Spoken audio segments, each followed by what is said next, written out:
পর্তুগালের টিআরসি দিয়ে কি আমেরিকান মাল্টিপল ভিসা পাওয়া সম্ভব? হ্যালো এভরিওয়ান, আসসালামু আলাইকুম। কি অবস্থা সবার? আশা করি সবাই ভালো আছেন। তো যেটা শিরোনাম ছিল এই ভিডিওর, পর্তুগালের টিআরসি দিয়ে কি আমেরিকান ভিসা পাওয়া সম্ভব কিনা, মাল্টিপল ভিসা 5 বছরের। হ্যাঁ, অবশ্যই সম্ভব যদি আপনি কারেন্ট রাইট ওয়েতে যান, যদি আপনার সব রিকোয়ারমেন্ট ফুলফিল করতে পারেন, সব ডকুমেন্টসগুলো ঠিকঠাক থাকে, অবশ্যই পাওয়া সম্ভব।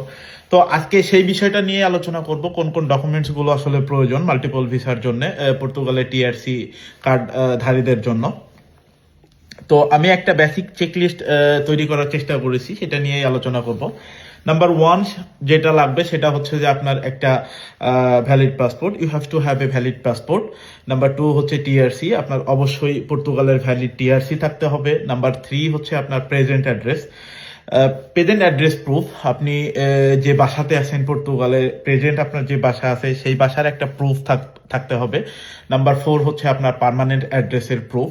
আপনার এইখানে একটা ব্যাপার আছে, যদি আপনার প্রেজেন্ট এবং পার্মানেন্ট অ্যাড্রেস সেম হয় তাহলে আর আলাদা আলাদা প্রয়োজন নেই। নাম্বার 5 হচ্ছে ট্রাভেল প্রুফ, আপনি লাস্ট 5 ইয়ার্স অথবা বিগত বছরগুলোতে যে যে জায়গাতে এন্ট্রি এবং এক্সিস্ট করছেন আপনার পাসপোর্ট দিয়ে, তার একটা প্রুফ উইথ ডেট, অবশ্যই সেইগুলো ডেট সহ থাকতে হবে।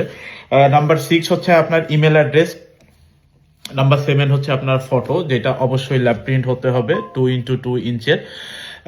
নাম্বার 8 হচ্ছে আপনার ম্যারেজ সার্টিফিকেট, আপনি যদি ম্যারিড হন অবশ্যই আপনার ম্যারেজ সার্টিফিকেট থাকতে হবে। আমি এখানে আরেকটা জিনিস অ্যাড করে দিতে চাই, আপনার যদি বাচ্চা কাচ্চা থাকে তাদেরও দেখা গেল যে একটা প্রুফ আপনাকে দিতে হবে, বা তাদের ডেট বা সার্টিফিকেট ডকুমেন্টসগুলো প্রোভাইড করতে হবে।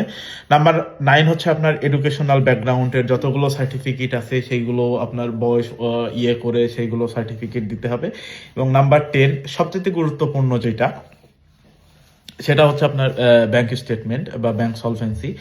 তো এইখানে তাদের ল হচ্ছে আপনার লাস্ট 3 মান্থের ব্যাংক স্টেটমেন্ট থাকতে হবে, কিন্তু আমাদের পরামর্শ বা আমার ব্যক্তিগত পরামর্শ হচ্ছে আপনি লাস্ট 6 মান্থের ব্যাংক স্টেটমেন্ট দেখান এবং চেষ্টা করেন আপনার ব্যাংকে সর্বোচ্চ যত অ্যামাউন্ট রাখা যায়, বিকজ এইটা অনেক গুরুত্বপূর্ণ একটা জিনিস, সর্বোচ্চ অ্যামাউন্ট রাখাটা। তো সবার জন্য শুভকামনা। আরেকটা জিনিস আমি অ্যাড করে দিতে চাই, আপনি যদি এই ক্রাইটেরিয়াগুলো সব ফুলফিল করতে পারেন, এই ডকুমেন্টসগুলো সব ম্যানেজ করতে পারেন, তাহলে আপনার কোনো এজেন্সি বা দালালের প্রয়োজন নেই। আপনি এইগুলো সব নিয়ে আমেরিকান যে এম্বাসি আছে আমাদের লিসবনে, সেইখানে যে আপনি তাদের সাথে কথা বলে ভিসা ফি দিয়ে এই পেপারগুলো জমা দিয়ে আপনার ভিসার জন্য অ্যাপ্লাই করে আসতে পারেন। ধন্যবাদ সবাইকে, সবার জন্য শুভকামনা।